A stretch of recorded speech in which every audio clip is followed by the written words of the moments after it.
So let's move on to another championship contest. A lot of gold on the line, folks. Is this the TNT title? I don't know. Which match are you talking about? We're talking about Shapoopy and Jungle Jack. Yes, this is TNT Dynamite. Well, there you go. And one of them's gonna pop, and the other one's gonna get sprayed. And first of all, you've got to explain to me, Brian, if you can, because you're more perceptive, you're more forgiving, you're willing to listen a little bit more, you're more level-headed than I am, etc. All those things. I'm not more forgiving. Well, you're more forgiving in terms of these programs, and where I instantly just go, oh, it. You're willing to, in your sometimes altered state of consciousness, give some of these people a chance. Maybe so. What is the scapegoat gimmick? What is this? How have they ever explained to the average viewer the scapegoat gimmick? Why is he the scapegoat if the other guy got fired? How is he now applying the scapegoat to his promos, his matches, his overall personality, the way he acts or interacts with the other people, besides having an armband that says scapegoat and scapegoat painted on his van? How is it benefiting him? How's he working the gimmick? You must remember Jack Perry's a moron. And he's a big wrestling fan, but doesn't understand what works and how things work. And he's also in the Bucks camp, and they are the kings of misreading the room. Look at where they are right now. The gimmick is that he's the scapegoat, I presume, because he got blamed for the incident where Punk choked him out, or choked him, and then was fired. Yes. And Tony Khan suspended him and blamed him, and their smart thinking was, let's not have him return as a rich, pretty boy Hollywood pansy that everyone wants to see get his ass kicked. Let's have him return as some wannabe Jim Morrison character, wannabe Raven, whatever you want to call it. He did some promo, like, I'm doing this for future generation. I'm sacrificing myself for future. In what way? How? Explain any of this. He's driving around in a scapegoat bus, truck, ice cream van. I don't know what it is. Why? How does that have to do with any of this? I'm a scapegoat, so I need to buy an old van and paint it black. Like, what the fuck does that have to do with anything? Well, the problem, at first he saw a red door and he had to paint it black, and then it went from there. No, there's no explanation or reason for the Jack Perry thing. And here's the other thing. To us, we know this because we are the insiders that cover these things, but on their own television show, they'd never told the Punk story with the Buckaroos, much less they didn't even tell the story when they just showed the footage, which nobody understood unless they already knew what the fuck. And now, how does he continue being a scapegoat? Well, the other problem is he's not over. Remember, we heard, and they blew up their show because everything's been on a downward slide since they aired that Punk footage in the spring. That was the moment we said it was jumping the shark. It really has been, for the crowds and for the show. But they aired that. We heard that Tony Khan went to see Jack Perry wrestle for New Japan in Chicago and was blown away by the presentation and the way he was over. And he's on these shows and no one gives a shit. There's no heat on him. No one cares about him. And the other thing is the size issue. You can't buy him as this character. I said it before, if a Nick Camarado or some big fucking guy that they've done nothing with all of a sudden started doing any of this, maybe you'd at least have some interest. What is Jack Perry? 5'7", 5'8", 150 pounds? Smallest waist in wrestling? He has a smaller waist than all the women on the roster. You know what? If you put him and Model Girl together, I bet you that they wouldn't even be able to have, between the two of them, they wouldn't be able to have a full-size child. Sure, with Jack Perry, you have a guy with the build of Britt Baker pretending he's a badass and doing some Actually, Britt came back with some abs. Well, I guess so. But he's pretending he's a badass. And no one buys it. And he has a gimmick that in his head is somehow fleshed out.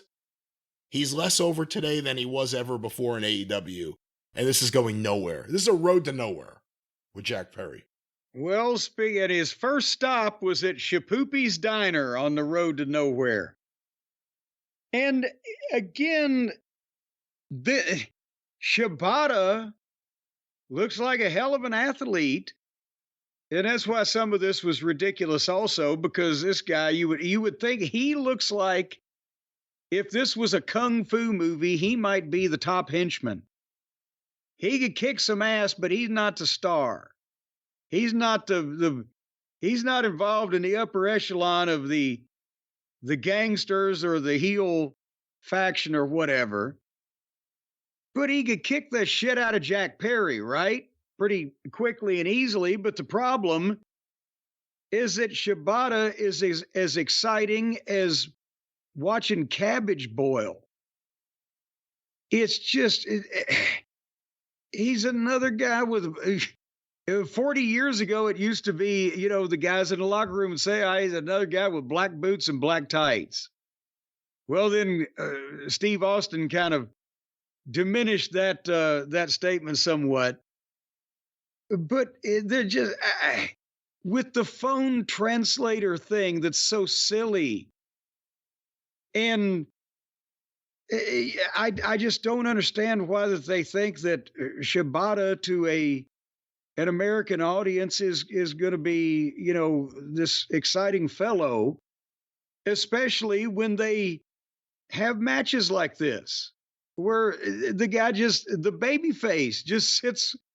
He looked like Bruiser Brody sitting cross-legged in the middle of the ring and daring old Jungle Jack off to do something and not selling anything. But at the same time, Perry spit on him.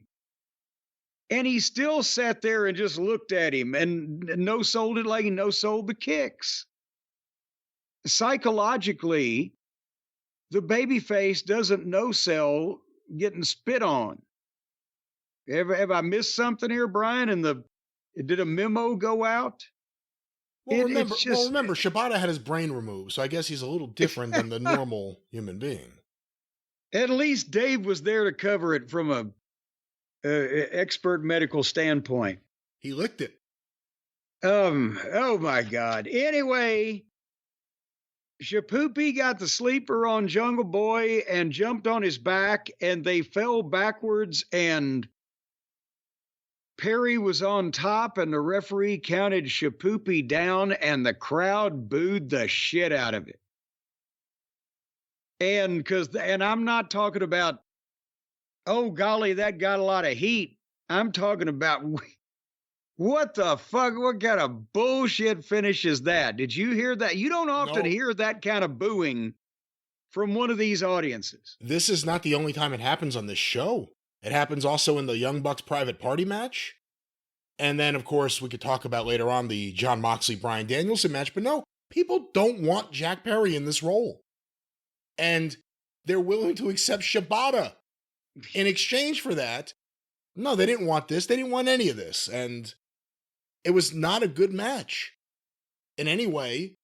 But the post-match, I guess, was the bigger story here. Well, yeah. Well, I mean, the match was, again, Shibata sit there like Brody, kick me some more, then chop me some more. And then he would chop the other guy dozens of times. And then they just take turns doing that indie bullshit. That's the most boring thing in wrestling. I'm going to show you how tough I am by sitting here or standing here and taking whatever you can do. And now it's your turn.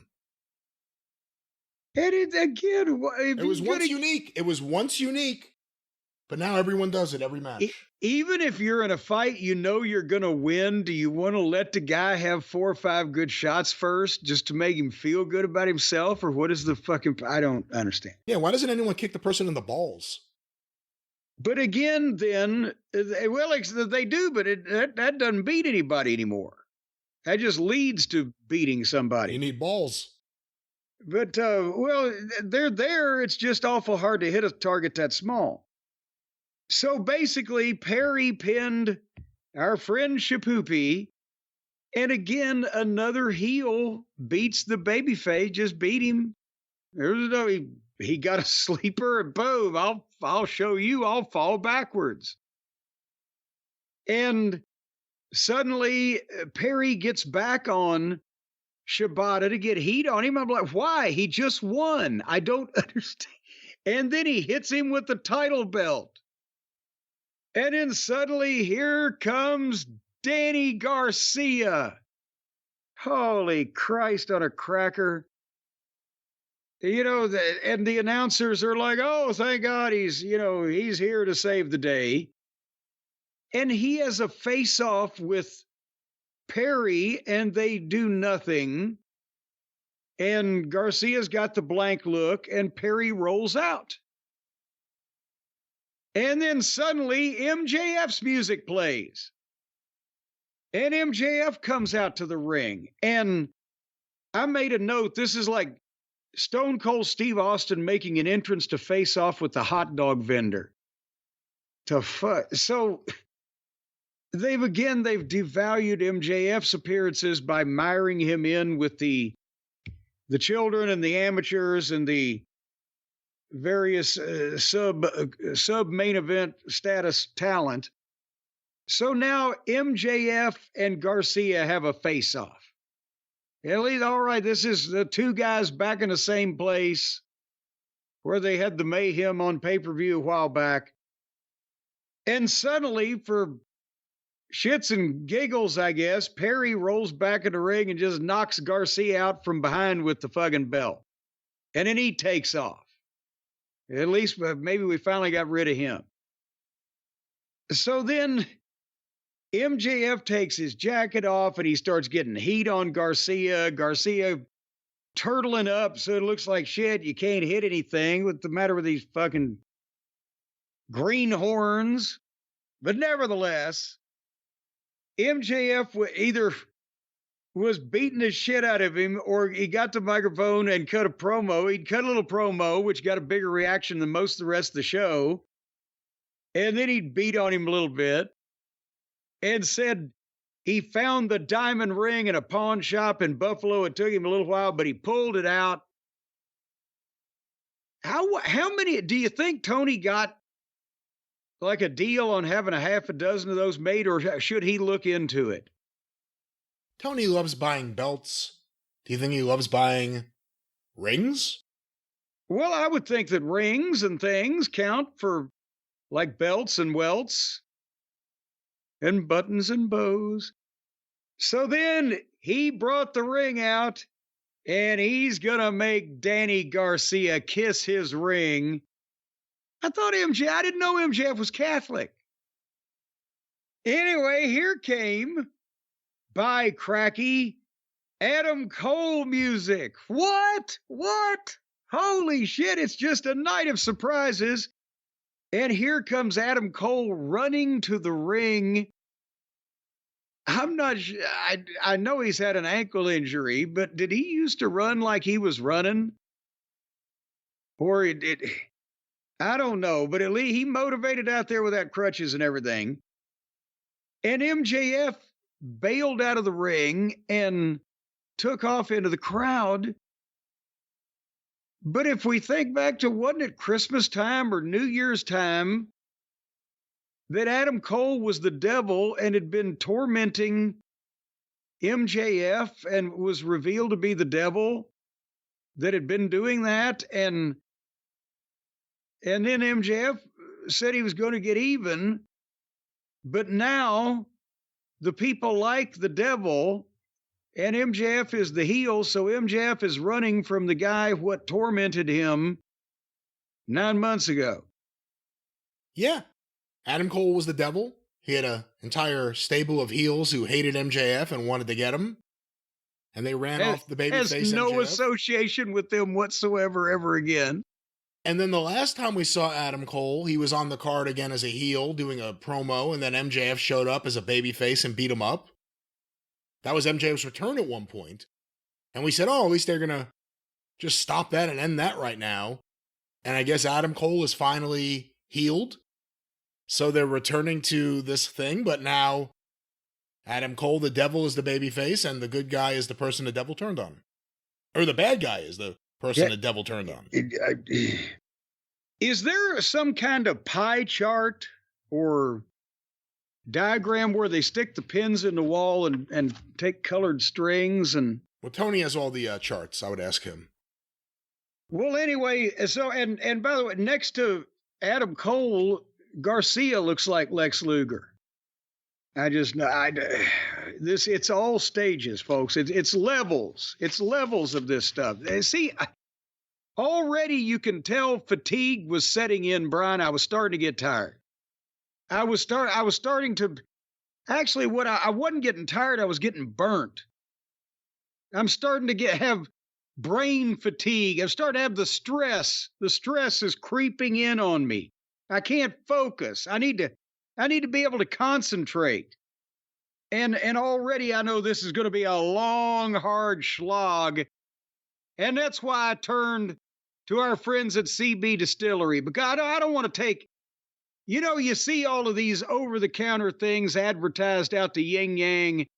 Oh, you can sleep better, or you relieve pain, or it can help you focus and concentrate. Of course, the side effects sometimes are your fallopian tubes spontaneously combust, or your testicles turn as hard as small steel balls. What? And then, as a matter of fact, that leads to a purse drop. Your coin purse, it leads to the droopage of that, because when they're so heavy, then they hang down around your knees. But you don't need to do all that stuff anymore. That's right. You don't need to do that at all, because now with one stop right there, a figurative stop, not even a literal one, you don't even have to stop there. You can go there on the worldwide interwebs, cbdistillery.com. And they've got everything that you need, because CB Distillery, their formulations are made from the highest quality, clean ingredients with no fluff and no fillers, just the CBD solutions designed to help support your health. And we've talked about these surveys, non-clinical surveys, by the way. So they're legitimate. 81% of customers experienced more calm. 80% said CBD helped with pain after physical activity. 90% said they slept better with CBD, and 3% were willing to pay to watch 5.5 hours of wrestling in Tacoma, Washington. That's an unofficial statistic. But within the margin of error, so it still counts. That's not how that works. Well, of course it is. You've got to be within the margin of error, or elsewise, you'd be perfect, and nobody's perfect. And folks, if you're not perfect and you struggle with a health concern and you haven't found relief, then you can make the change to CB Distillery and join over 2 million other customers who have taken advantage of their services. They got a money-back guarantee, 100%. You're going to get 100% of your money back if you have any type of, horrible side effect like this, like your feet fall off. They'll give you your money back. You won't have any horrible side effect like that. Well, it just depends on where you're putting your feet. CB Distillery is the source to trust. I've got a 20% discount right here. I'm about to tell you how to get cbdistillery.com. Use the promo code JCE. cbdistillery.com.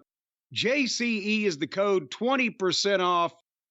And it'll make, if nothing else in your life, it will make the pay-per-views from AEW more palatable. Let's say, reducing stress, encouraging calm, helping with the concentration. CB Distillery, that's right. And of course, they're friends of ours. They can be friends of yours one more time. What's that promo code, Jim? Well, the promo code is JCE. Now, I don't know whether I'd bandy their friendship around if I were you. They're friends of ours, but they may not want to be. Everybody's free. You may have to prove your loyalty to them, you out there in podcast land, before they'll be your friend. I'm sure they'll engage in honest business transactions with you, but I'm not sure they're going to invite some of you people over to the house. Once again, cbdistillery.com's promo code JCE.